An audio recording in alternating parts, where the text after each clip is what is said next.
Are you doing? Play some music. Are you on live already? I'm live.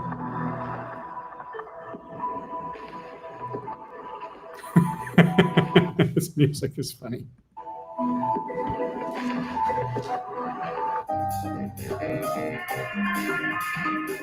How do I do the header? You have to. I don't even know. Why does it want me to change this?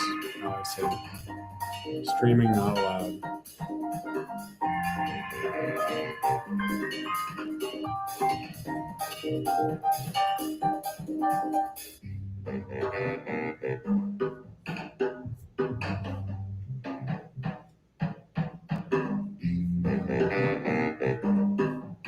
All right, I'm just gonna go. Let's go. Start reading. I can't get my stream live yet. What's happening? I don't know. Just not showing up. Oh, there we go. Good.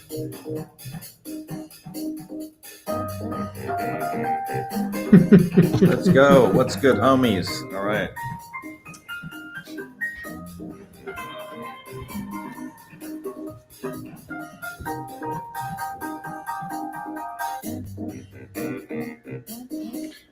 All right.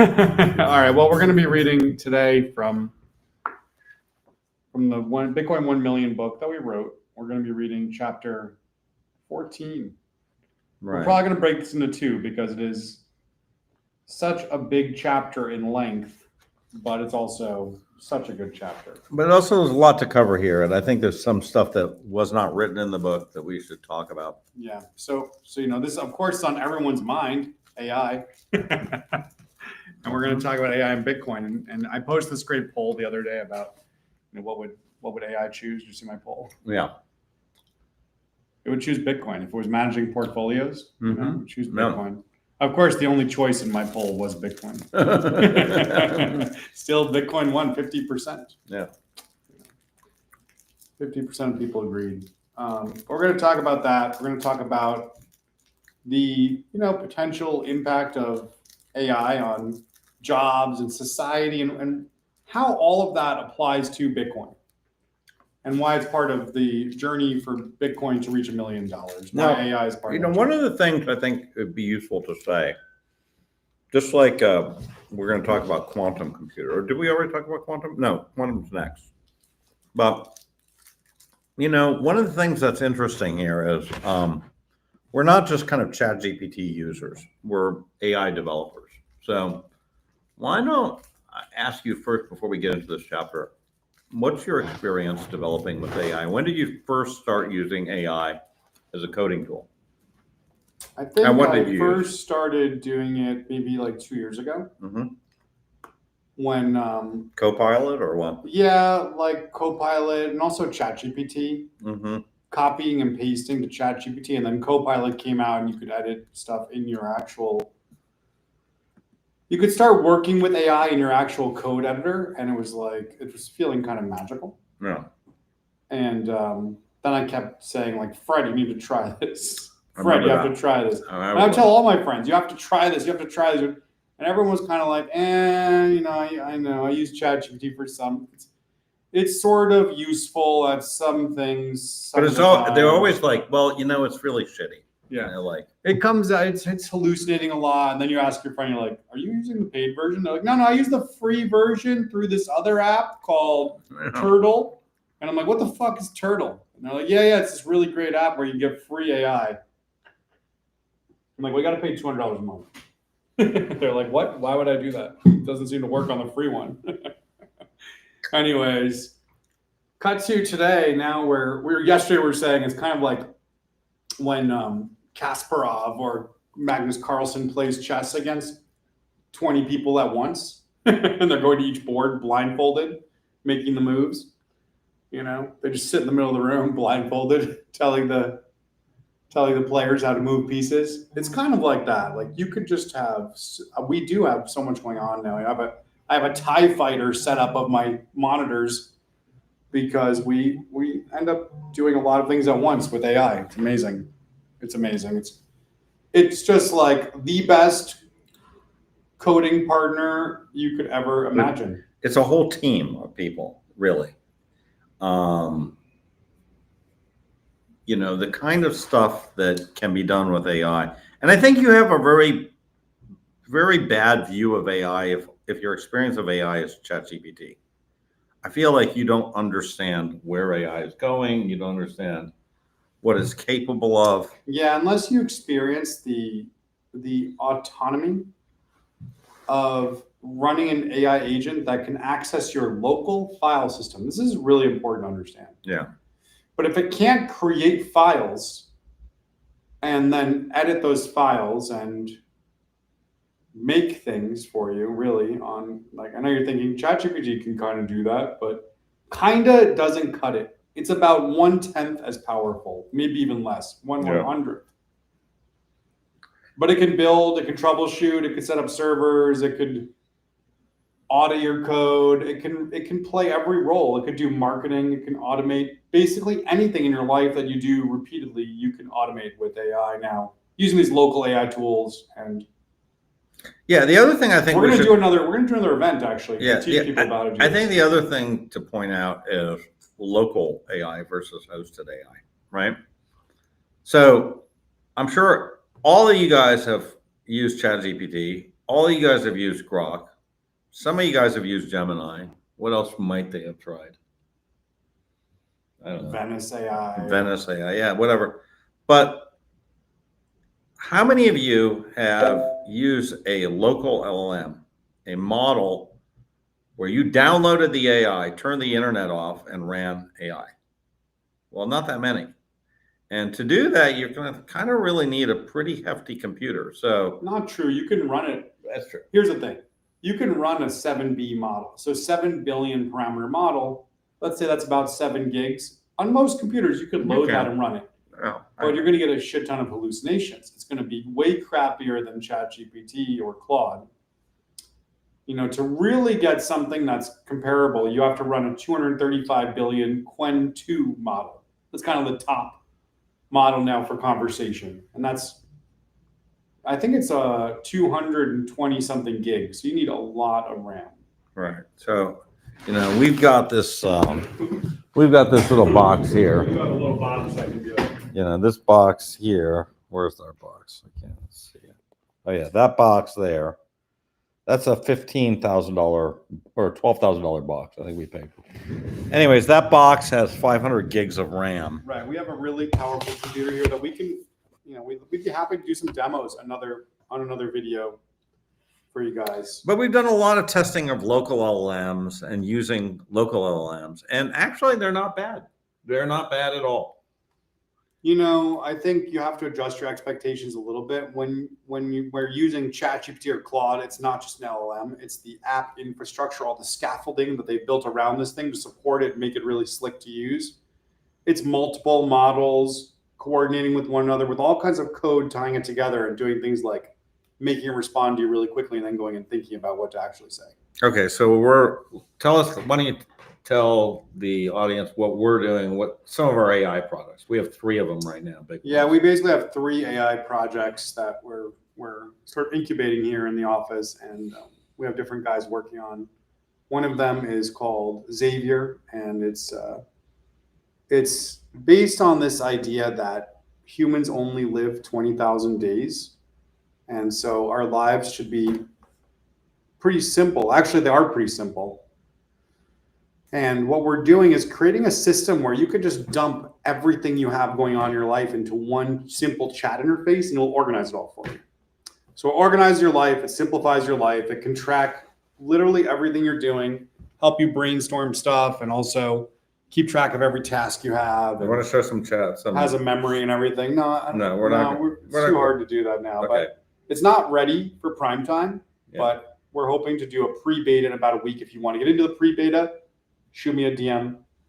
Yeah. So that's Xavier. Xavier. But one of the fascinating things about Xavier is that we identified sort of 9 canonical types of data.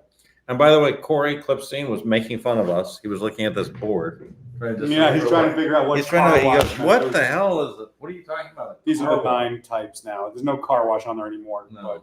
We've been Anyways. doing some brainstorming. That's our 9 canonical types of data Yep. that everything fits into. So everything in your life Pretty much. fits into these 9 So here types they of are. data. You have an asset. That could be an image, could Right, be a so- document. yeah. You have contact, that's a person, right? You have an event, like a birthday, an appointment. You have a journal, something you're logging, like, a diary or something. They have notes. Or it could be notes, Journal and notes are 2 different data types because a journal is a longer form, and a note is more of a quick. so we have log, something happened. A note is just a blob of text. A place, a stat, which is something like, I want to track something. It's like numeric Bitcoin data. price, my weight, whatever. And task and reminders. Task reminders are kind of one This is thing. kind of these types which we've integrated into these concepts called hubs, which allows you to kind of organize in a very free form. You're gonna and see it's a very super beautiful simple, way. very slick little product, and I think it'll be really cool. And there will be a local LLM component, so you'll be able to turn it on and off. If you want to use the ChatGPT, OpenAI APIs, you can do that. If you want to use just our locally trained LLM, you'll be able to do that too. And so it'll be totally encrypted, private. You don't have to give it access to any of your calendar or email or anything. You Yeah. just dump stuff into it, whatever you want. You choose exactly what it gets. So it's sort of a sandbox. Okay, so next one is Next one is Auditor. Yeah. Auditor is an AI auditing platform. So, we kind of have this problem of when we're building stuff, whether humans build it or AI, we need to have it reviewed to make sure that there's no vulnerabilities. And we found that, using humans to do this takes a very long time. And you have to then trust that the humans or the organization that you're using isn't going to withhold anything and then come back and use that against you, which is another big, this is real OPSEC stuff that is happening, that these people that are meant to help you protect your app are actually sometimes finding vulnerabilities. And then coming back and screwing you, Really? hacking you. Yeah. Okay. That's crazy. Yeah, this has happened recently, but there's been a lot of allegations about that happening.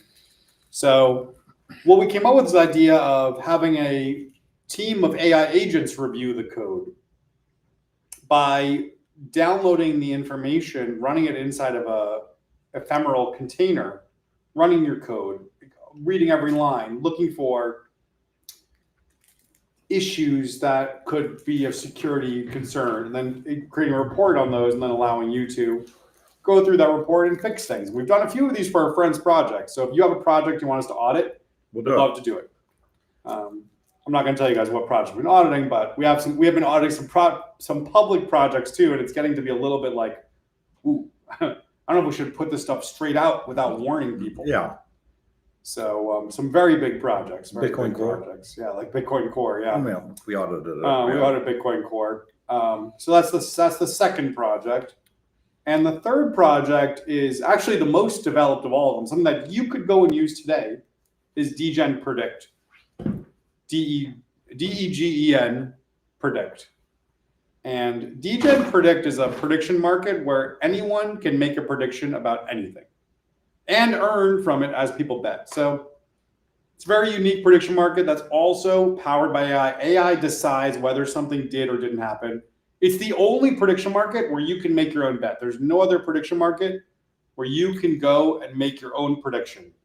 And it's probably going to be that way for a very long time because this stuff is not easy to figure out, you guys. No. It's not. And AI Simple resolves at the all. bet. That's the crazy thing. So we can make a bet 5 minutes from now, something happens. We'll do a video on that later today. Yeah, We'll do maybe, another. yeah. We'll do some live So betting. those are the things we're doing. So we're doing a lot with AI. We're learning a lot about AI. We're becoming kind of crack AI developers. And we're going to talk about AI, and we're also Bitcoiners. So we're going to talk about AI and Bitcoin. So yeah, and Bitcoin. So why don't you lead us off? No, you do it. Okay. This is your. all right, AI and Bitcoin. Get ready to lose your job. AI is about to make human labor obsolete, triggering mass unemployment, universal basic income, and the complete transformation of how we define value. This chapter reveals why AI changes everything about society except Bitcoin, and why that exception makes Bitcoin the most important asset of the next decade. The end of human labor. Yeah. Your job could be gone by 2030. The technology will be ready by 2028, but regulatory barriers, capital inertia, and cultural resistance will create adoption friction. The specifics of timing don't matter. What matters is that AI is accelerating beyond anyone's ability to adapt. Technical capability arrives fast. Societal transformation follows. We're entering a world of abundant labor and resources, where machines do everything better, faster, and cheaper than humans ever could. Now, this abundance comes at a devastating cost. The complete disruption of how we understand value, how humans find purpose, and how we measure productivity in a world where AI and robots outperform humans at everything. When machines are infinitely more productive than any human, what happens to the 8 billion people who define themselves through work? Mass unemployment leads to social unrest. Governments print money for universal basic income to prevent collapse. That money printing destroys fiat currencies. And through it all, Bitcoin, with its fixed supply and mathematical certainty, becomes the only asset that maintains meaning in a world where everything else loses it. Since ChatGPT launched in November 2022, AI has infiltrated every industry. You're already using it daily. Coders use AI to build complex applications in hours instead of months. Doctors consult it for diagnoses. Traders rely on it for market analysis. This very book was refined with AI assistance. Did you see that? Did you see that news article, by the way? I don't know what newspaper this was, but I saw it. Someone published an article that it ended with, "This is your clean article. Would you like me to do a version that did?" Like, it was printed in the paper, like Wow. an AI finishing. Wow. So the acceleration of AI is exponential. Each AI breakthrough enables the next one faster. GPT-4 helps train GPT-5. Current models optimize their own successors. Machines teaching machines to build better machines. The timeline for total transformation is measured in years, not decades. All right, let me do this. Who goes first? The job extinction timeline reads like an economic death certificate for the middle class. Look at these dates. Now, I made this post. I put this thing out on Twitter before writing this book, or I think it may be about the same time. And it was very funny because this post got Millions of views. I right? think maybe 5 million I views. saw people posting Or no, 2 screenshots million of views. this on Facebook and Yeah. stuff. Yeah. So basically, I had AI try to figure out what dies, how it happens, and when it happens. So here's the thing: what dies? Driving. Well, how it happens? Well, self-driving becomes ubiquitous. 12 million drivers are unemployed. When? 2029. Okay, 4 years from now. Doctors. What dies? Doctors die. AI diagnoses better than humans. Doctors don't die. The job of being a doctor doctor dies. AI diagnoses better than humans. Prescribed perfectly. Never forgets. When does it happen? 2030. Surgeons. Robotic surgery with zero tremor. Perfect precision every time. Do you want to go under the human knife or the robotic knife? Personally, me, I'll go robot every time. 2032, a little bit longer. Coders. AI writes and tests all code, deploys and maintains systems. When? 2028, 3 years from now. I think that's accurate. Teachers. Personalized AI tutors available. Individual attention for every student. When? 2029. Lawyers. AI reads all cases instantly, writes perfect contracts and briefs. When? 2031. I think that's maybe even faster, but I think it's probably, I mean, but by 2035. at the very minimum, lawyers who use AI replace lawyers who don't. Doctors who use AI replace doctors who don't. The next ones are pretty interesting. Artists. AI generates any creative content.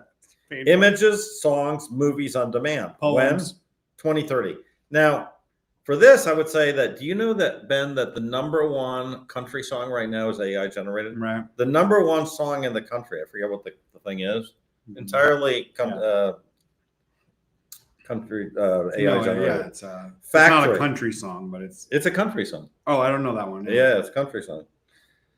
Factories, total automation takes over. Lights out, manufacturing everywhere. Not a single human being allowed on the factory floor. It's all just completely automated. When? 2031. And finally, soldiers. AI-controlled drones and robots. Automated warfare systems deployed. When? 2033. Although Ukraine already is pushing the You can already limits. see it's already happened. Like all of these things are already happening to a degree today, Mhm. and so it's just So the key thing here is you look at all these jobs, within a decade, every one of these jobs is going to be pretty much obsolete. Okay. yeah, the augmentation phase. Why don't you go to the augmentation phase? So before complete obsolescence comes augmentation, a deceptive middle period where AI makes some humans exponentially more productive while others become irrelevant. This phase, lasting years, not decades, creates a brutal divergence between the augmented and the obsolete. The expert radiologist with AI assistance reads 1,000 scans daily instead of 100. The senior lawyer with AI reviews 10,000 documents an hour. The elite coder deploys entire systems in days. These AI augmented professionals achieve productivity gains of 10, 50, even 100x. Their employers need few of them, but they pay survivors handsomely. Meanwhile, the average radiologist, the junior lawyer, the median coder, they're already redundant. Why pay for mediocrity when AI augmented excellence costs less? The augmentation phase doesn't democratize productivity. It creates a winner-take-all economy where the top 1% of professionals capture 99% of the remaining human work. Governmental regulation and professional guilds will desperately try to slow this transition. Medical boards will require human oversight of AI diagnoses. Bar associations will mandate attorney review of AI-generated contracts. Teaching unions will insist on classroom presence, and accounting standards will demand CPA signatures from humans. Right. But these regulatory speed bumps merely delay the inevitable while making the protected professions increasingly expensive and inefficient. The augmentation phase is particularly cruel because it offers false hope. Workers frantically upskill, believing that mastering AI tools will save their careers. But by the time they've learned today's AI, tomorrow's version has made that knowledge obsolete. It's like learning to use a calculator just as computers arrive. A temporary advantage that becomes irrelevant almost immediately. Eventually, the augmented experts become obsolete. The AI that augmented the radiologist's capabilities evolves not to need the radiologist at all. The transition from augmentation to automation happens gradually, then suddenly. One day you're indispensable with your AI tools, the next day AI doesn't need you anymore. The displacement happens simultaneously across all sectors. When AI replaces doctors, those doctors can't become coders. AI already replaced coders. When robots replace factory workers, those workers can't become drivers because self-driving already eliminated that too. Every escape route closes simultaneously. The evidence is already overwhelming. Waymo operates fully autonomous taxis today. No safety driver, no human backup. GPT-4 passes medical licensing exams with higher scores than most doctors. And AI systems already diagnose cancer more accurately than radiologists. Sorry, I got hackers calling me. Robotic surgeons perform operations with superhuman precision, and military drones autonomously identify and eliminate targets. GitHub Copilot writes production code that goes straight into applications serving millions. Now, each capability exists in production systems today. The question is deployment speed, and that's accelerating exponentially. What took 5 years to deploy in 2020 takes 1 year in 2025. Less. Yes. 1 day. Yeah. It's crazy. By 2030, global deployment happens in months. Let me read from here. I'll just take over. The compound effects make this timeline conservative. Self-driving vehicles don't just eliminate drivers. This is a bit. They eliminate gas stations, parking lots, auto insurance, traffic courts, and DMV. AI doctors don't just replace physicians. They eliminate medical schools, medical practice, malpractice insurance. They eliminate the entire healthcare billing industry.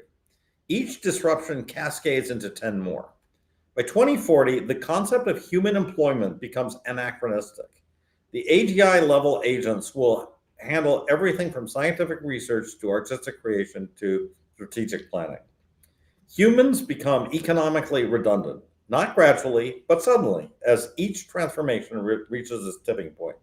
The only question is how society responds to the obsolescence of its entire workforce.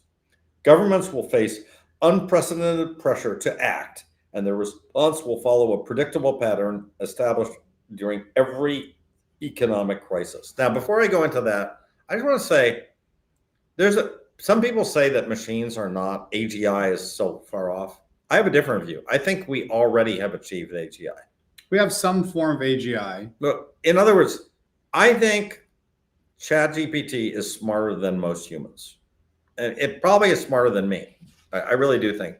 It's better than me at chess. It's better at me than math. It's better at me than almost anything I can think of a way to measure it. It'll take an IQ test better than me. It will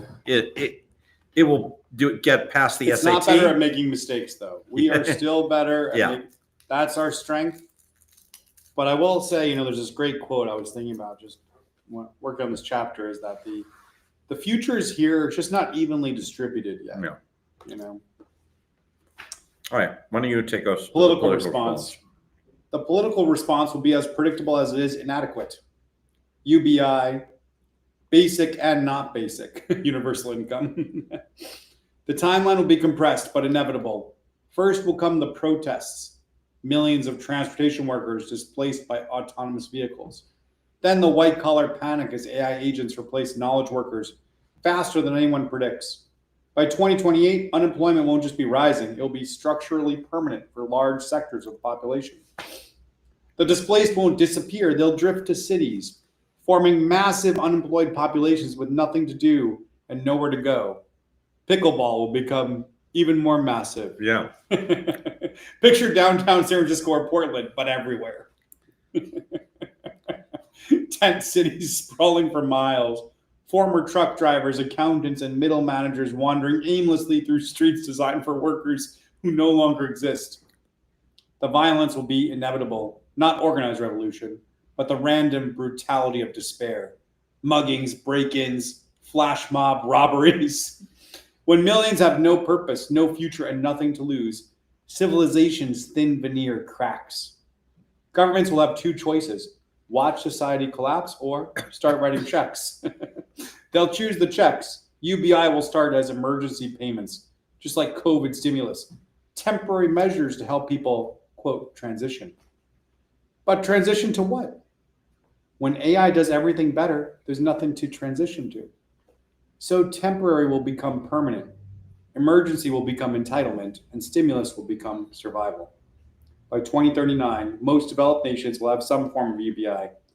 It won't be generous, though. Think $1,500 to $2,000 a month in today's dollars, barely covering a shared room in basic groceries. The implementations vary. Some pay in digital currencies, others in traditional fiat. Some experiment with programmatic money that expires if not spent. But they all share the same fundamental characteristic. They're creating minimal subsistence payments to prevent social collapse. The economic orthodoxy that value comes from productive work, well, it will be dead. The assumption that money represents stored labor, obsolete. The belief that prices reflect scarcity and demand, distorted beyond recognition. Want to read this one? Yeah. When everyone receives subsistence money for existing, and AI makes some things cheap but keeps the truly desirable things expensive, what will money even mean? The price of a coffee used to represent real costs: growing beans, transportation, roasting, serving. In the AI future, vertical farms will grow standardized beans with minimal human input. Robots will handle everything from the harvest to the brewing. The marginal cost will approach zero. But without price signals, everyone will get the same approved government coffee, a caffeinated brown liquid Some goo. that technically meets nutritional requirements but tastes like dystopia. Want actual coffee from real beans? Well, that will be for asset owners, not UBI recipients. Prices will become political decisions, not market signals. I have to say, people are upset about this part of the chapter, this protein goo Yeah. idea. I get it, but it's reality. This will become fiat money's endgame, pure abstraction, untethered from any physical reality or absolute scarcity. Central banks will print currency to fund UBI. People will spend UBI to buy AI-generated goods and services. The AI companies will pay taxes, maybe, which will fund more UBI. It's a circular logic with no foundation. The traditional markers of value are breaking down completely. Labor theory of value collapses when machines do all the labor. Scarcity pricing becomes meaningless when AI makes many things abundant, yet paradoxically, true scarcity becomes even more valuable. While AI can generate infinite digital content and mass-produce consumer goods, it can't create more beachfront property in Malibu, more ski weeks in Aspen, or more authentic Warhol paintings. These true scarce assets will see their prices explode as newly printed money chases the few things AI can't replicate. Supply and demand breaks when supply is infinite and demand is subsidized. Market price discovery becomes impossible when prices are politically determined. But there's one form of money, we're finally getting to Bitcoin, that doesn't play by these rules. One system that can't be inflated, controlled, or politically manipulated. One asset that maintains meaning even when everything else loses it. Bitcoin. 21 million coins forever. The machines understand this better than most humans. What about Ethereum, Fred? What about Solana? They are not. They have. What about Ripple, man? Ripple, yeah. Cardano. These guys are not going to survive. I mean, they're honestly not. They're going to be. Remember MadeSafe? I'm honestly. I hate to say it, but you remember EOS? Yeah. They just deregistered that from Coinbase. MadeSafe was one of those things. I bought a MadeSafe miner for 1.5 Bitcoin in 2017. Really? It was like a NAS drive. It was like a file storage like thing, like what? There's another one of those file coin. There's a ton of them now. There's a ton of these things. Storage was another one. Yeah. Anyways, there's only one form of money that exists that can't be run by anyone else, or by no one. There's no one who runs it. It's what Bitcoin does. Pretty amazing. All right, let's keep on going. Communism run by robots. Communism run by robots. Just let that sink in. Oh man. The AI-driven UBI economy will resurrect communism, but with silicon bureaucrats instead of human commissars. When governments distribute subsistence payments and AI controls production, we get the worst of both worlds. The economic inefficiency of central planning with the cold precision of algorithmic control. Consider what happens when AI allocates resources without price signals. In Soviet Russia, central planners guessed at production quotas, creating surpluses of unwanted goods and shortages of necessities. AI will be more efficient, but equally soulless. The algorithm determines you need 2,000 calories a day, so you get your protein paste and vitamin supplements. Housing? Yeah, the AI calculates optimal population density and assigns you 200 square feet in a mega block. Entertainment? Here's your personalized content feed, optimized to keep you docile. Just keep riding that bike to produce energy. This sounds like Brazil, that movie, Brazil. I mean, it's, or Black Mirror. Or Black Mirror. It's totally Black Mirror. We're at it. Or Okay. Matrix, you know. Matrix, Same story. You're on the feeders. Yeah. The result is algorithmic authoritarianism masquerading as abundance. The AI doesn't care about human preferences, only optimizing metrics. It sees waste in variety, inefficiency in choice, chaos in freedom. So it standardizes everything. Same food, same housing, same entertainment, differentiated only by minor variations to prevent complete psychological breakdown. North Korea with better technology. Yeah, so it's basically like the movie Soylent Green. Soylent With Green. It's all, Charlton Heston. we're, these are all, these dystopian things become possible. Yeah. So, And probable, actually. Yeah, improbable. So the party members, those who own the AI systems, productive assets, and Bitcoin, they live differently. They get real food from actual farms, homes with actual space, experiences that aren't simulated. Two classes emerged. The asset owners who live in actual abundance and the UBI recipients who exist in managed scarcity. The revolution Marx predicted but inverted. The machines own the mean of production on behalf of the elite. Right. So we're headed into this world where forget jobs. There are no jobs. You're not going to be working. Now, the only question is, do you own part of Tesla or do you own Bitcoin itself?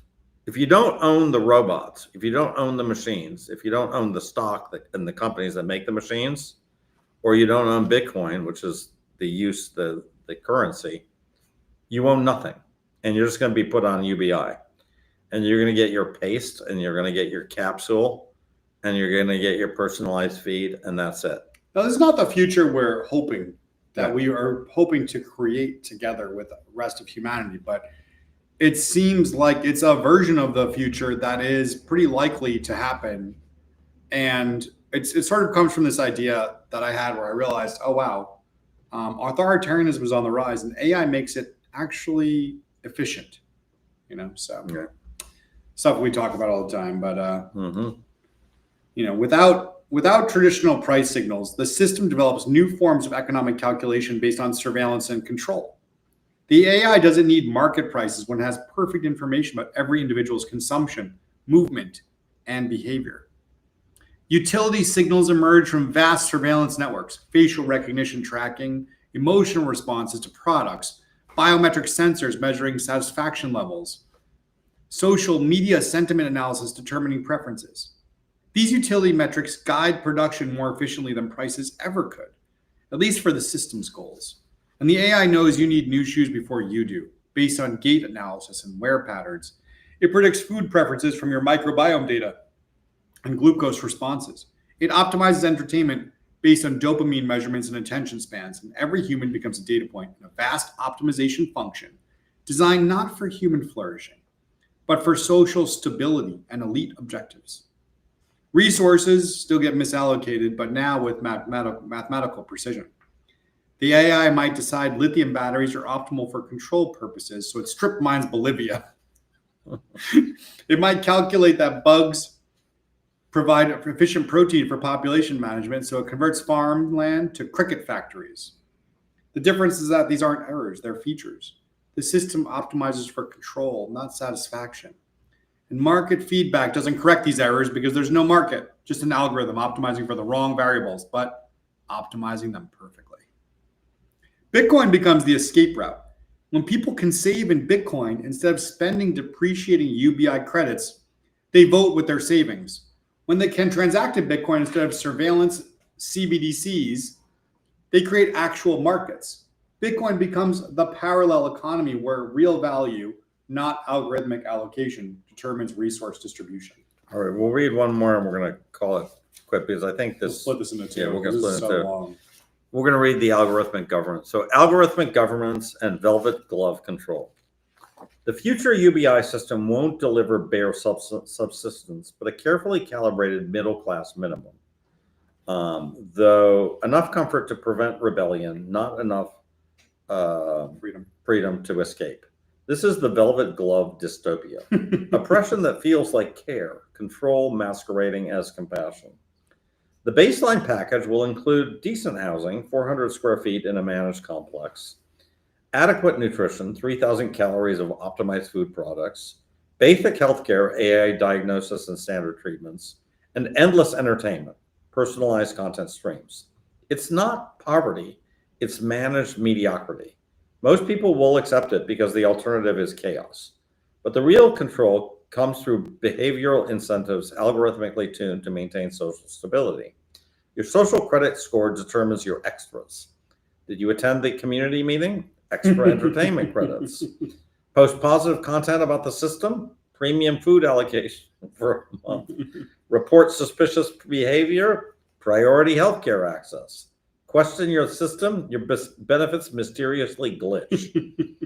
The AI surveillance system will optimize these rewards in real time, adjusting payments not for fairness, but for control.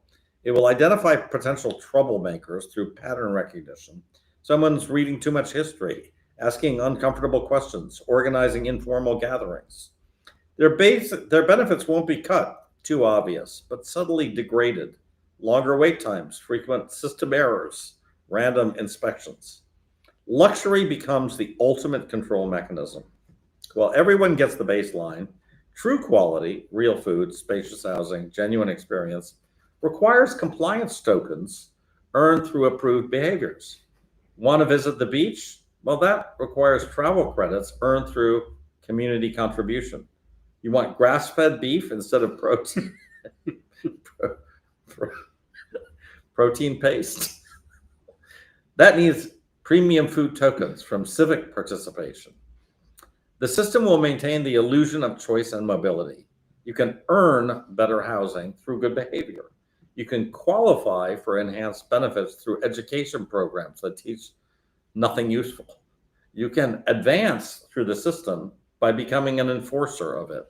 But real estate, actual wealth accumulation, genuine freedom, authentic achievement becomes impossible within the official economy. This is more insidious than Orwell imagined. Not brutal oppression, but comfortable captivity. Not thought police, but thought incentives. Not Room 101, but reward algorithms. The population won't rebel against chains they've been programmed to love. All right, we're going to break it up there. That's half of the chapter, basically. But as you can tell, it's a beautiful view of the future. Very dystopian, Blade Runner-ish, you know. Cricket farms, and we should make some Sora videos about this future where you got like your protein paste in the mail. And it's like, I got fish. Which one did you get? Yeah. You're like, I got pork. Oh man, let's trade. Yeah, but you know, we go on to cover much more Bitcoin related stuff, but we wanted to kind of just have this. The most immediate consequence of AI I see for the next 10 years is just this massive job loss. And the impact of this is going to be massive money printing. Yeah, remember we got our stimmies. I can't remember ever getting a stimulus check in my lifetime before the pandemic. No, Did you ever get one? No. So we got our stimmies. The benefit. Guess how many years later has it been? We're getting stimmies again. Because Trump's talking about another $2,000 or $2,000. 6 years. So pretty amazing. Yeah. In 40 years I was alive that we got nothing. No. Then all of a sudden, now we're getting two in just a few years. Yeah. It's going to keep accelerating, guys, and you know, just assets that are scarcer are going to increase in value. Yep. Real estate, gold, stocks, not really bonds, but Bitcoin more than all of them.